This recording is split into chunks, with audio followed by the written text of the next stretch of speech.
Pequeño César, capítulo 5. Erskihal, la reina del inframundo, parte 2.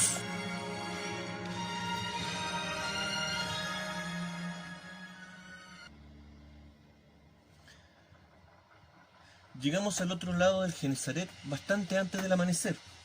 Desembarcamos en una playa pedregosa con un pequeño muelle cerca de una aldea llamada Cursi. Erasmo me dejó en el barco mientras él, junto a dos de sus hombres, fueron al pueblo para ver si todo andaba bien y si podrían acogernos allí. No tardaron mucho en volver con algunos hombres, familiares de un tal Oreste, quien tenía autoridad en Cursi, y que además era propietario de una gran casa con una buena porción de tierra para albergarnos discretamente, todo a cambio de un justo pago por el servicio. Yo accedí de inmediato, de todas formas no eran muchas las opciones que teníamos. Los hombres de Oreste también nos cobraron por el derecho de embarcamiento, un gasto necesario si deseamos mantener cierta seguridad y anonimato para nuestra carga. Erasmo dejó 2 hombres en el barco. El resto nos dirigimos a la casa del griego. Cuando llegamos, la familia y la gente de la estancia comenzaban su día junto al amanecer. En sus rostros se podía ver la pereza de la mañana. Aún así, todos cooperaban en las labores para recibirnos. Colocaron una mesa en el jardín exterior, el cual era muy sencillo pero agradable.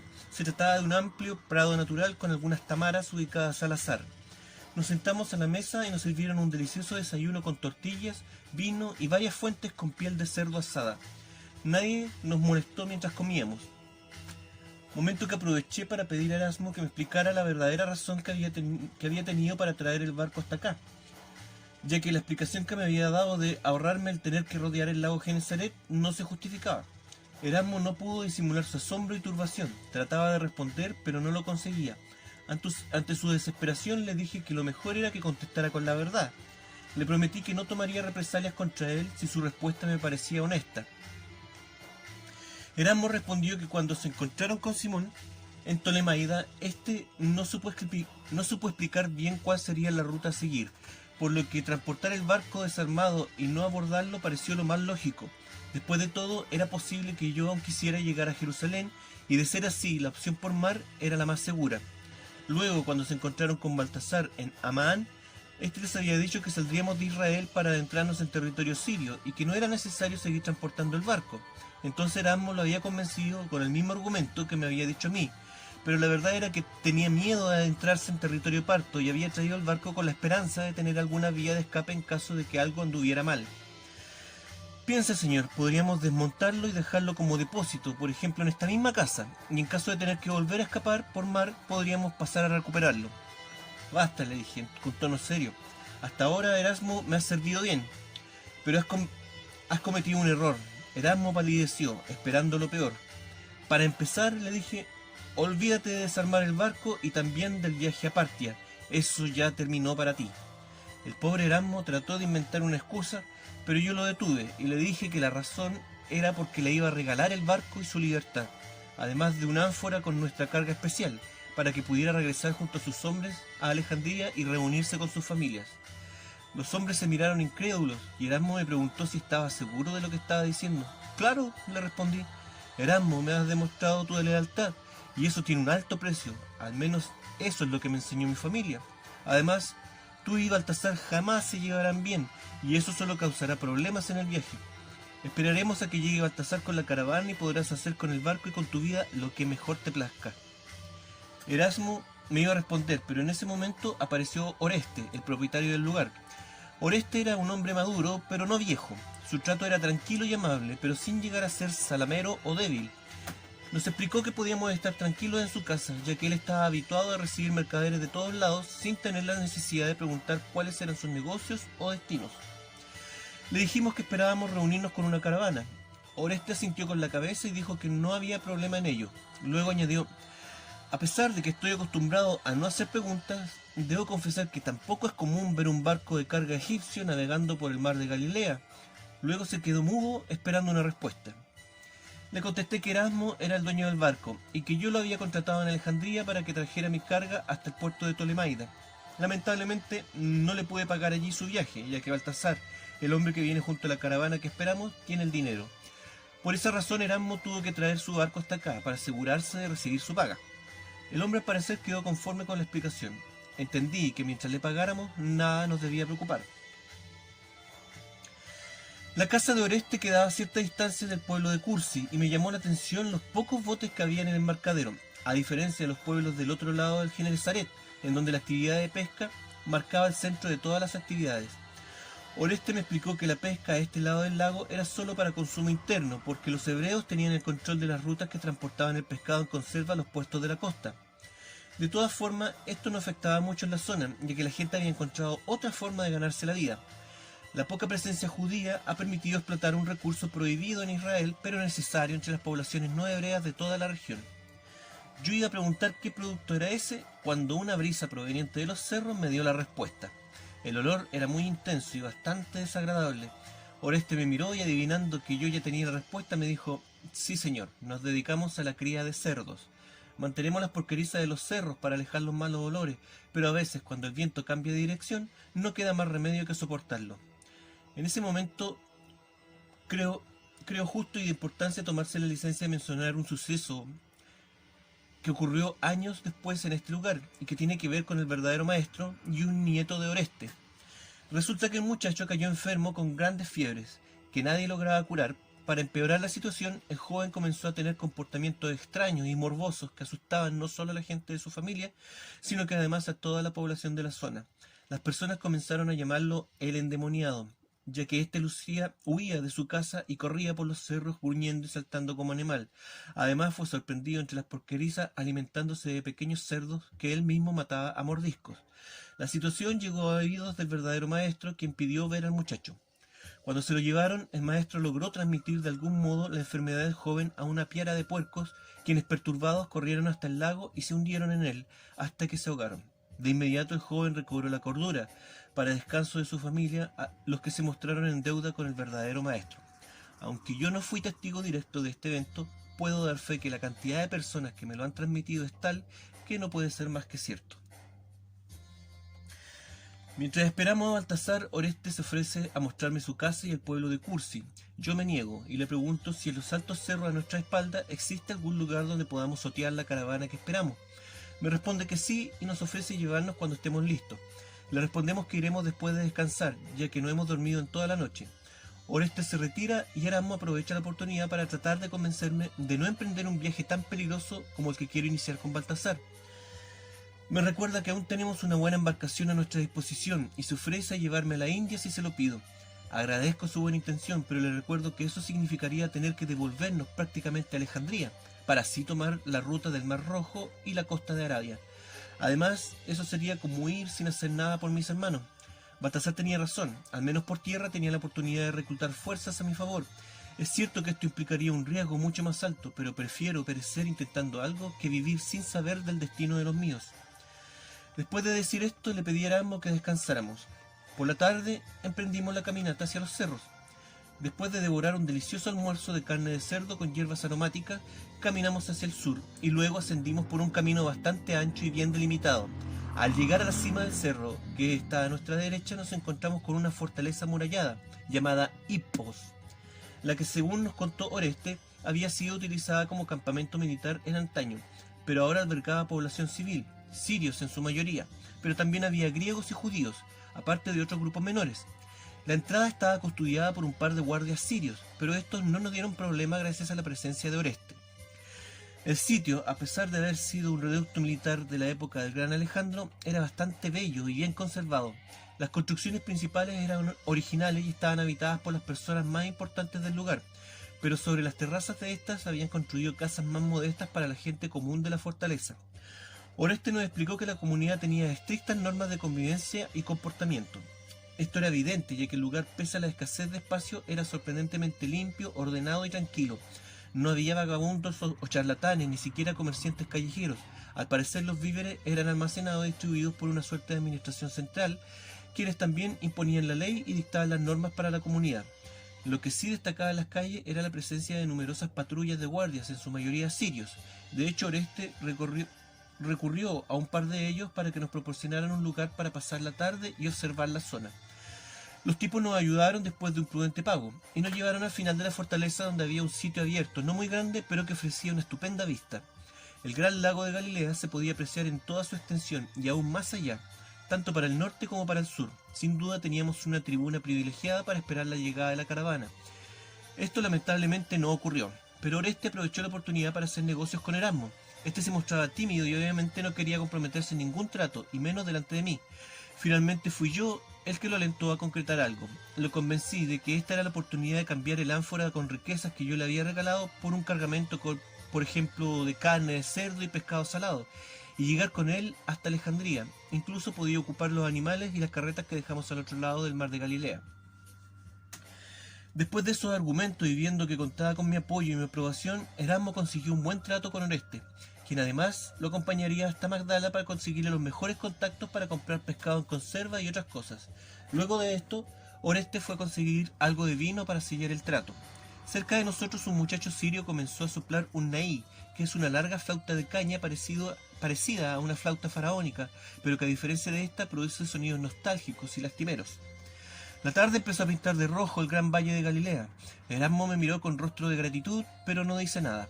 Solo pasamos la tarde observando la lejanía, esperando la aparición de Baltasar, pero también disfrutando de la belleza de Galilea, el país del lago Genesaret, el mar de Galilea. Oreste regresó y bebimos el vino que consiguió. Casi de inmediato se nos acercaron unos guardias diciéndonos que estaba prohibido beber al aire libre.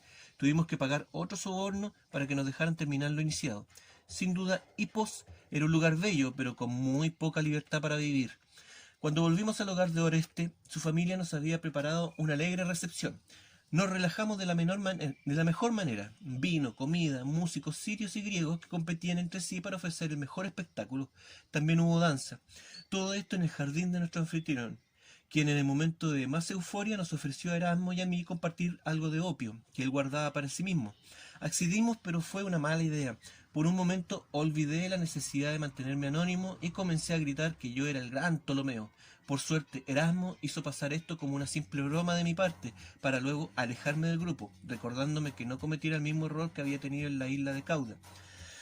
A duras penas, entre los efectos del narcótico, logré comprender lo que Erasmo me decía y me retiré en silencio. Me quedé dormido al descampado.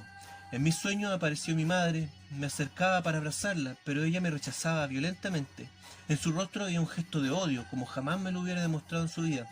Sin decir nada, me indicó que me mirara las manos. Al hacerlo me daba cuenta de que sostenía una cadena. Esta se desplegaba detrás de mí. Me di vuelta para mirar y ahí estaban mis hermanos, amarrados con la cadena que yo sostenía. Estaban desnudos y les habían arrancado los ojos. Asustado me volteé para pedir ayuda a mi madre, pero ella ya no estaba. En su lugar se encontraba la extraña mujer que se me había aparecido durante el funeral judío. Colgando de sus manos estaban los gatitos salvajes muertos. Riendo me los arrojó y caí de espaldas a una profunda tumba. El miedo me hizo despertar entre gritos, los que resonaron fuertemente. Por suerte nadie me escuchó, ya que todos dormían profundamente producto de la embriaguez. La cabeza me daba vueltas y sentía mucha sed. Caminé torpemente en dirección al lago para tomar agua. Con mucho esfuerzo llegué hasta su orilla y me agaché para beber. De inmediato me arrepentí de hacerlo y escupí el agua que tenía en la boca. En mi necesidad de apagar mi sed, olvidé que el agua del lago Genesaret es salada.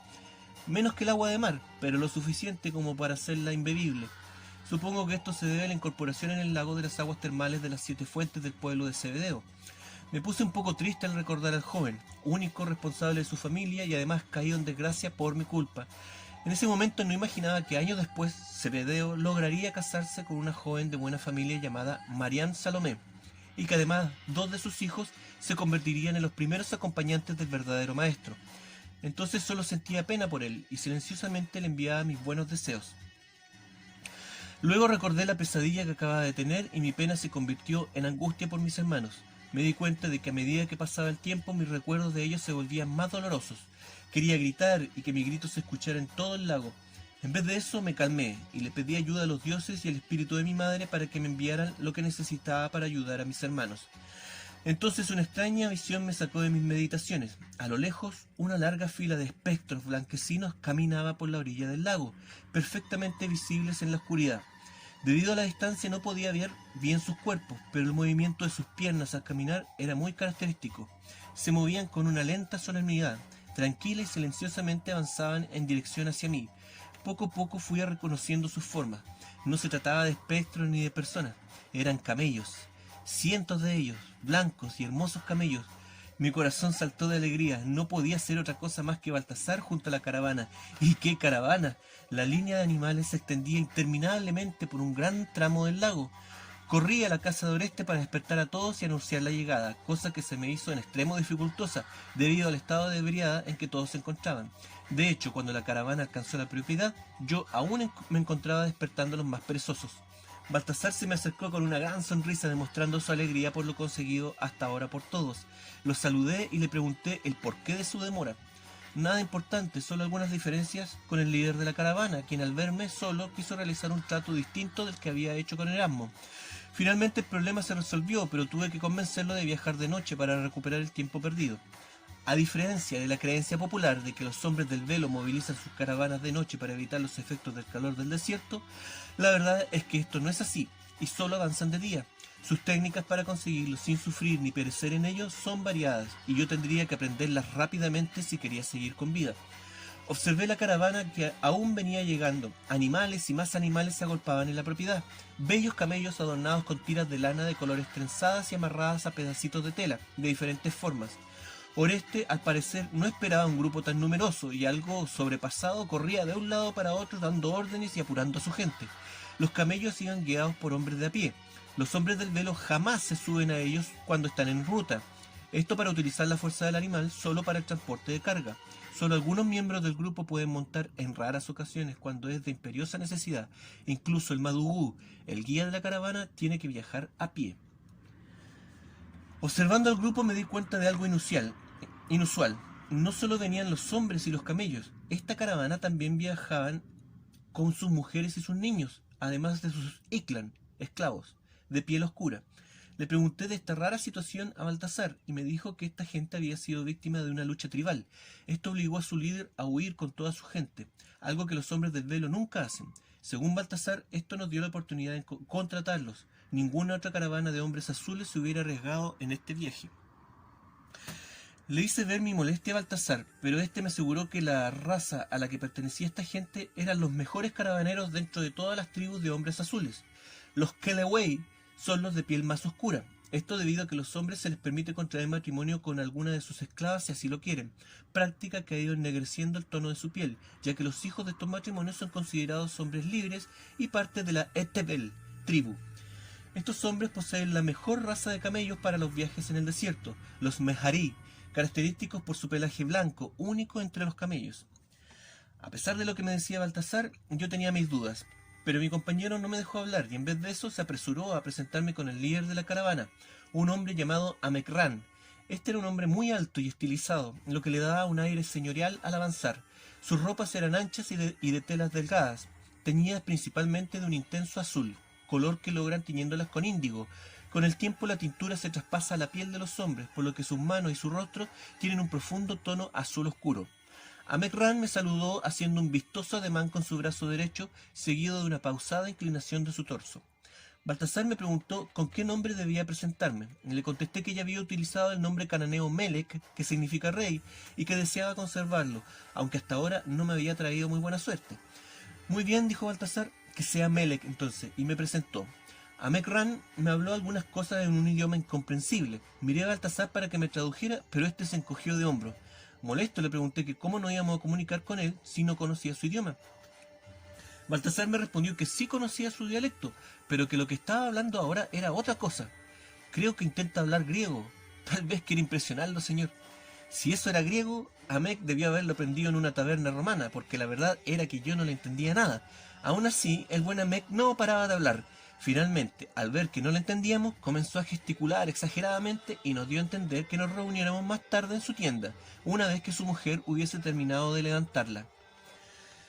Confirmé con Baltasar si él había entendido lo mismo que yo, y me dijo que sí, pero también podía estarnos amenazando de muerte o pidiéndonos matrimonio. Nos despedimos de Amek, quien continuaba hablándome en su versión desértica del griego. Rápidamente las mujeres de la caravana levantaron un campamento. Esto era función y responsabilidad de ellas. Para esto entrelazan largas varas las que después cubren con distintos materiales, cueros, lana y fibras vegetales de gran resistencia. Los esclavos llevaron a los animales a beber. Algunas mujeres se pusieron a ordeñar camellas para preparar desayuno. La leche de estas puede tomarse directamente, pero para los que no estamos habituados a ella, es mejor beberla caliente, ya que es más espesa y grasosa que la de los otros animales. También sirve diluirla un poco con agua. Después de desayunar, Amek nos fue a buscar y nos llevó a su tienda. Ingresamos a esta y encontramos a su mujer ordenando el lugar. Al vernos, devolvió una mirada de odio hacia su marido y comenzó a increparlo en su idioma. Rápidamente su ira fue en aumento y también comenzó a arrojarle cosas y a golpearlo. Amek nos indicó angustiosamente que saliéramos.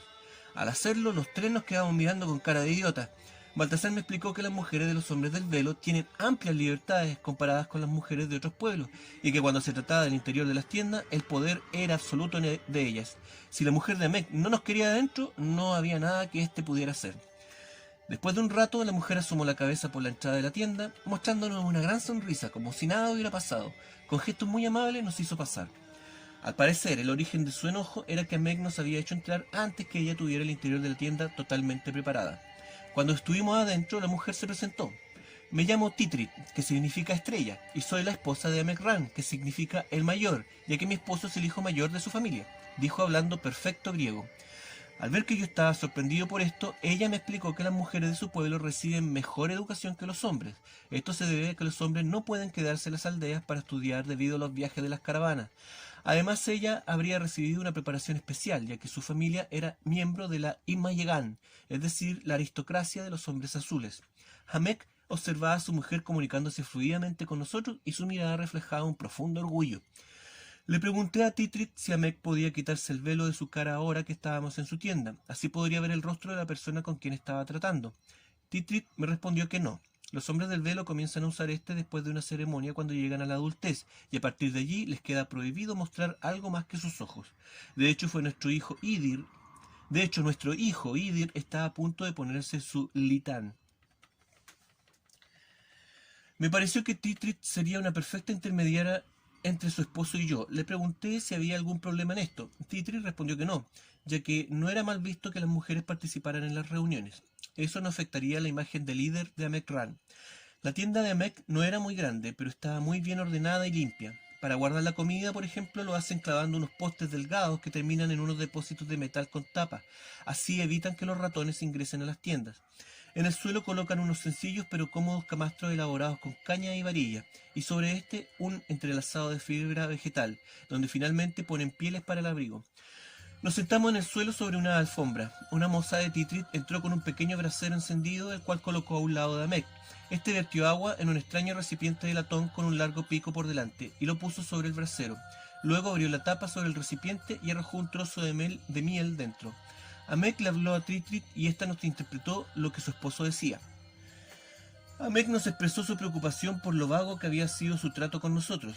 Para empezar, no sabía quién era el dueño de la carga, ni quién estaba a cargo. Frente a quién debía responder, Erasmo, Baltasar o yo. Tampoco sabía la ruta ni el destino al que debíamos llegar. Por lo mismo no se había hablado del monto de su pago. Agregó que no quería ofender a nadie, pero si no se aclaraban estos puntos ahora, simplemente dejaría la carga y retomaría su camino, no sin antes tomar algunas ánforas de pescado como paga por su tiempo perdido. Amek me sorprendió por su forma directa y agresiva de negociar, sobre todo porque al hablar lo hacía muy tranquilamente, sin alteraciones en su tono de voz. Casi se podría decir que Amek nos estaba hablando de una cosa distinta de la que nos interpretaba Titrit. Miré a Baltasar y me explicó que ni Erasmo ni él se habían tomado la libertad de concretar un trato con Amek, al menos hasta que él se viera conmigo. Mientras hablábamos, el recipiente sobre el brasero comenzó a expulsar vapor por la punta de su pico. Entonces Amek tomó 5 vasos y los puso frente a él. Luego tomó el recipiente metálico y vertió agua caliente en 2 vasos. Después buscó entre sus ropas y sacó una bolsa de tela negra de la que sacó un puñado de hojas secas de color oscuro y las introdujo dentro del recipiente, el que volvió a poner sobre las brasas, obviamente para que éstas se mezclaran con la miel y el agua hervida. A continuación comenzó a traspasar el agua hervida de una copa llena a otra vacía, varias veces. El agua ahora tenía un color amarillento debido a la miel en ella. Amek siguió jugando con el agua de las copas mientras esperaba una respuesta. Baltasar me dijo que tuviera cuidado con lo que dijera, ya que de ahora en adelante dependíamos de este hombre para todos nuestros movimientos. Le dije a Baltasar que no se preocupara y de inmediato le respondí a Titrit. Le señalé que yo era el único dueño de la carga. Titrit se sorprendió, pero no me interrumpió. Era obvio que le parecía extraño que un muchacho tan joven fuera dueño de una carga tan importante. También soy dueño del barco de carga que está atracado un poco más al sur. Ustedes deben haberlo visto cuando venían hacia acá. Titrit asintió con la cabeza mientras interpretaba mis palabras a su marido, quien seguía mezclando el agua de los vasos, ajeno como si no escuchara nada de lo que se decía. Le dije a Titrit que el barco se quedaría acá, ya que se lo había regalado a Erasmo como pago por su lealtad hacia mí. Espero que esto les dé una idea de mi generosidad con la gente que me sirve bien. Baltasar estaba desencajado y se aprestaba a discutir conmigo, pero levanté la mano para impedírselo. Le dije a Titrit que para que Amek estuviera tranquilo, hablaría ahora con toda honestidad. Le repetí que la carga era mía, pero que no tenía un destino definido para ella, ya que en realidad esta era solo una excusa para fingir que éramos comerciantes y así movernos libremente entre los distintos reinos partos que pensábamos visitar por motivos diplomáticos, ya que yo representaba los intereses del recién depuesto trono de Alejandría. Si Amek trabaja para mí, debe saber que no habrá rumbo ni plazo definido para él. Su disposición debe estar totalmente dirigida a mis necesidades, sin importar el tamaño o la dificultad de la ruta que le pida. Pero al mismo tiempo debe estar seguro de que todos sus esfuerzos serán bien recompensados. Entonces le pregunté a Baltasar si traía algo de oro. Me dijo que sí y me mostró una bolsa con un buen peso. Le dije que se la entregara íntegra a Amek, pero este no la recibió y continuó con su tonta labor de mezclar el líquido de los vasos. En cambio, Titrit extendió su mano y tomó la bolsa. Miró su contenido y le dijo algo a Amek. Este levantó la cabeza y dijo en un incomprensible griego que así es mejor, sea conforme. Titrit, sonriendo tiernamente, dijo que su esposo respondía sí y que además nos invitaba a sellar el trato compartiendo un vaso de té. El interior de la tienda estaba ahora impregnado de un suave olor proveniente de los vapores del recipiente llamado tetera. Amek la tomó y mezcló su contenido dentro de los vasos, sobre los cuales puso una tela para filtrar el agua, la que ahora estaba teñida de un rojo muy oscuro. Bebimos y finiquitamos el comienzo de nuestra empresa. Amek garantizó que podía guiarnos sanos y salvos casi por cualquier ruta que quisiéramos, ya que teníamos la suerte de estar en el principio de la temporada de caravanas, pero que una vez llegada la primavera había algunos desiertos que era imposible cruzar sin importar el oro que por ello le pagáramos, ya que los muertos no pueden disfrutar el oro. Nos recomendó que tuviéramos eso en cuenta. Estaré atento y recordaré todos tus consejos. Después de esto, Amek nos sirvió otra ronda de té. Le pregunté dónde había conseguido tan peculiar bebida.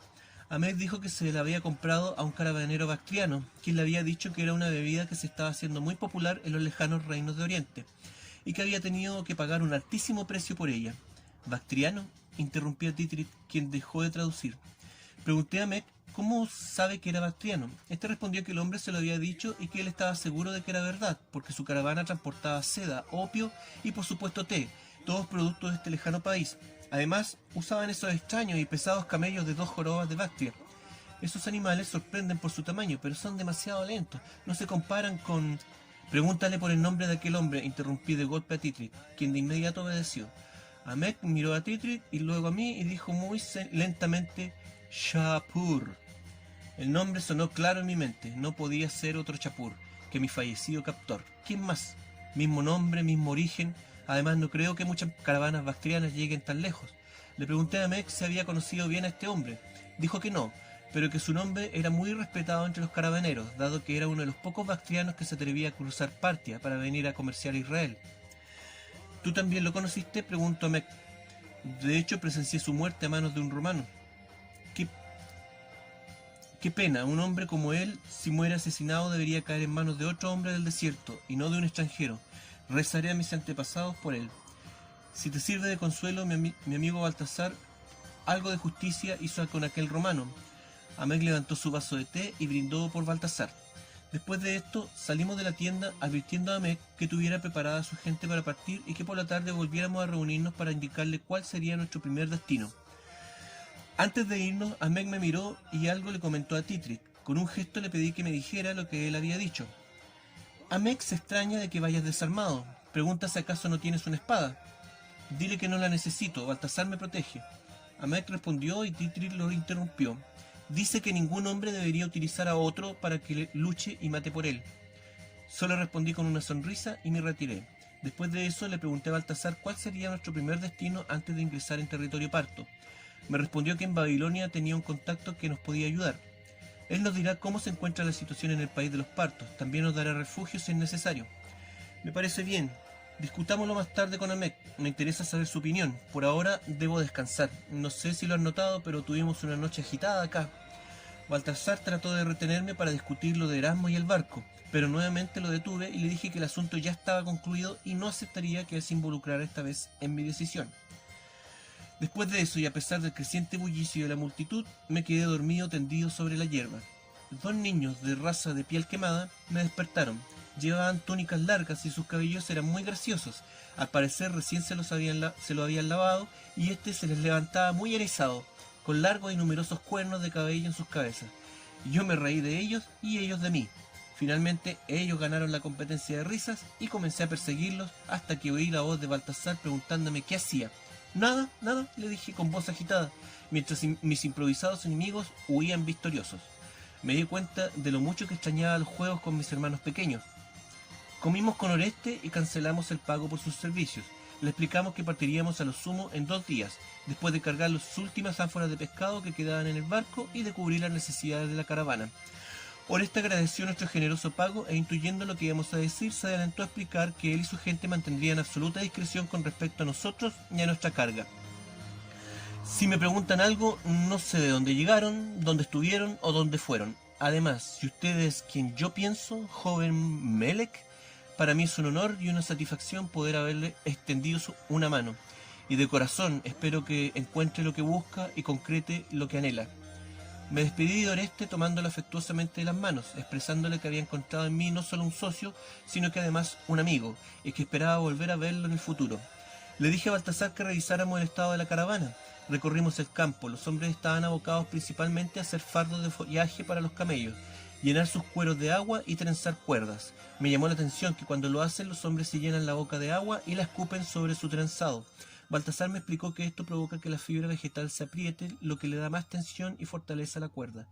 Las mujeres estaban preocupadas en preparar alimento, machacando granos de cereales, los que mezclan después con queso de cabra hasta formar una compacta pasta que llaman bula, y que es un alimento altamente energético, al que recurren cuando el resto de las provisiones se ha acabado.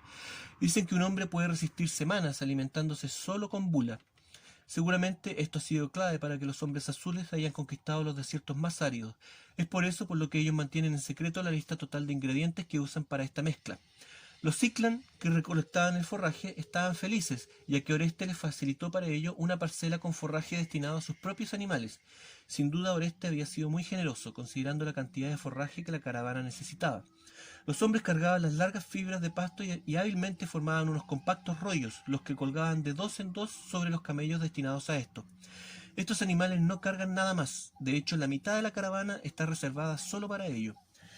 Después de revisar las labores de la gente, quedé muy satisfecho, sobre todo porque comprobé que estábamos en condiciones de emprender el viaje cuando quisiéramos.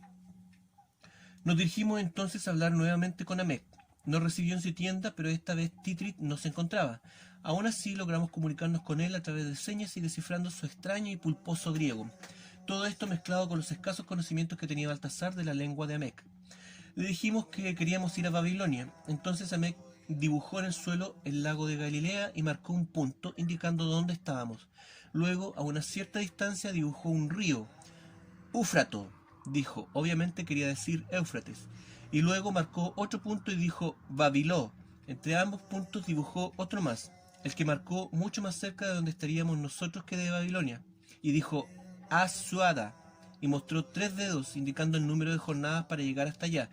Luego trazó una línea hasta el punto que sería Babilonia y nos mostró ambas manos, las cerró y las volvió a abrir, dando a entender que serían 20 días de viaje entre Asuada y Babilonia.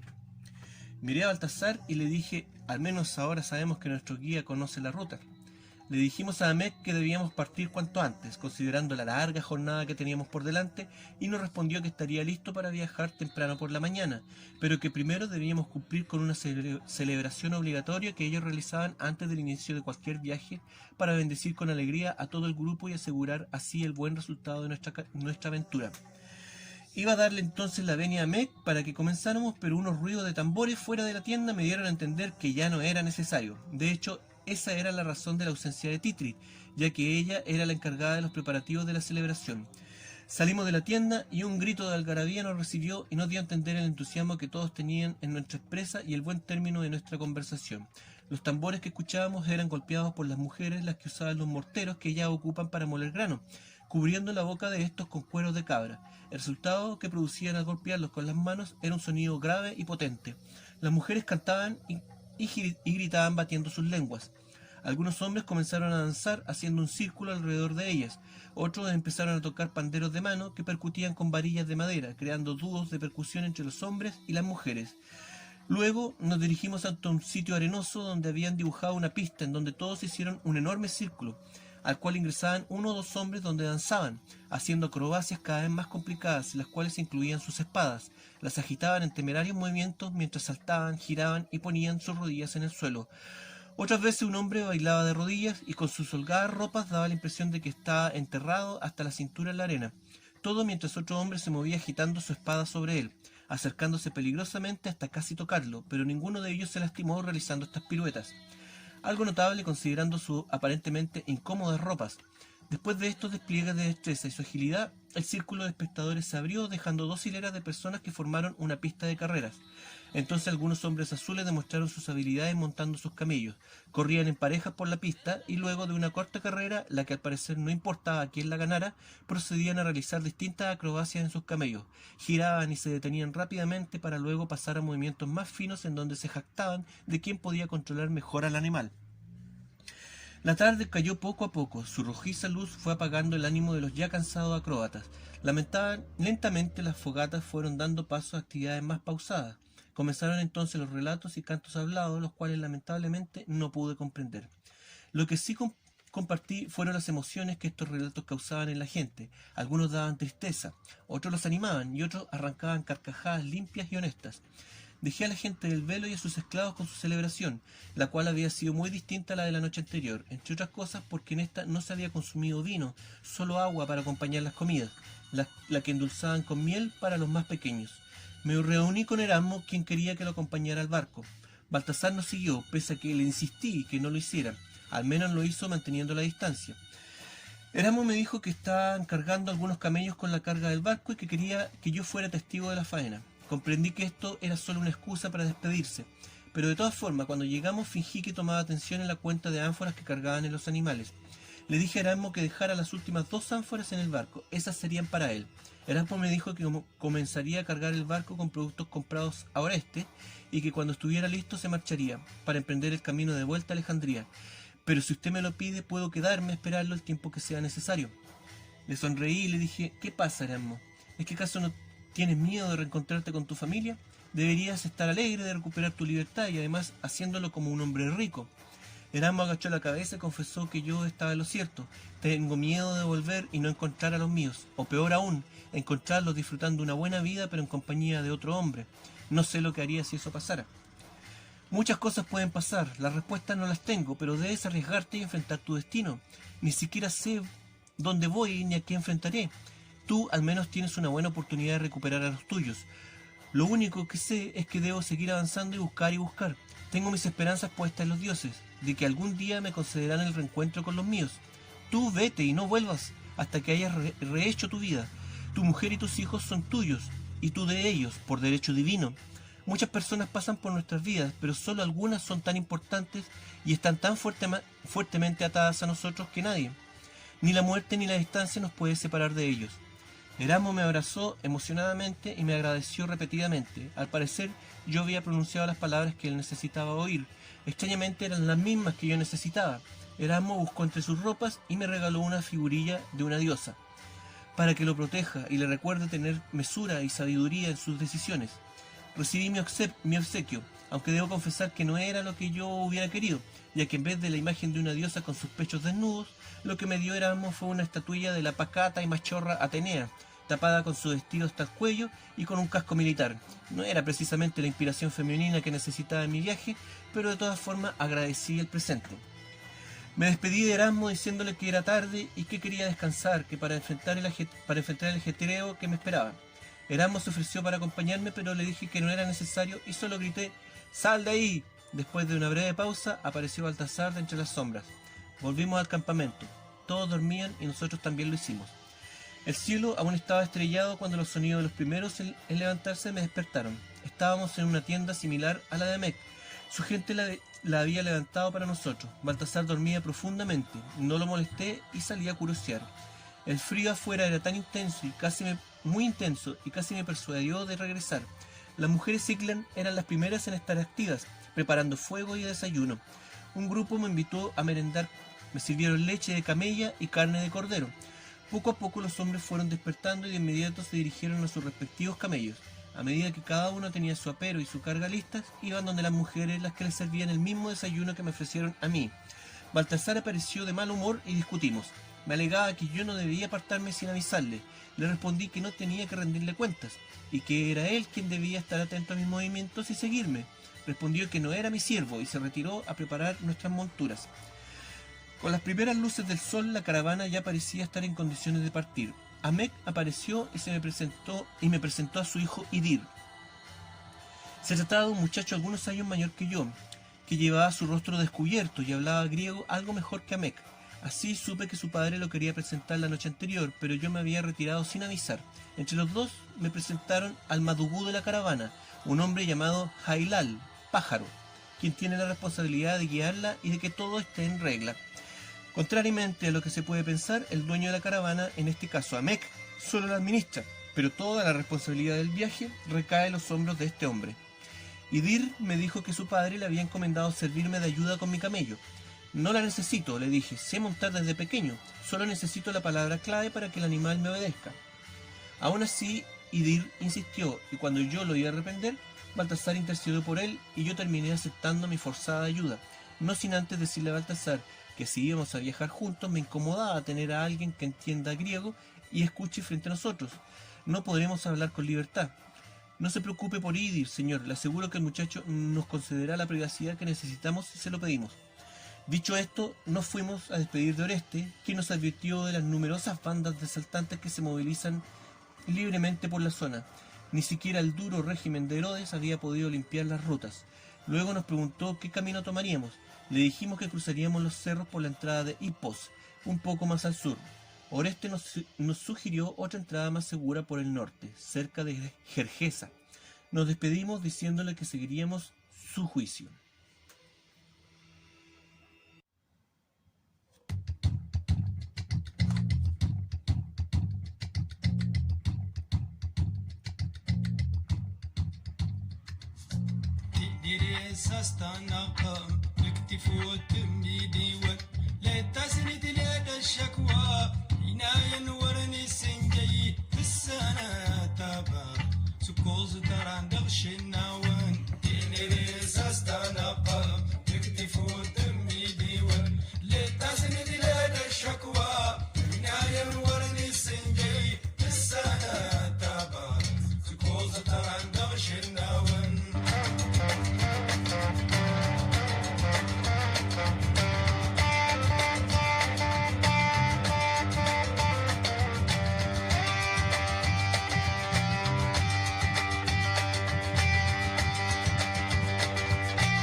Never should know.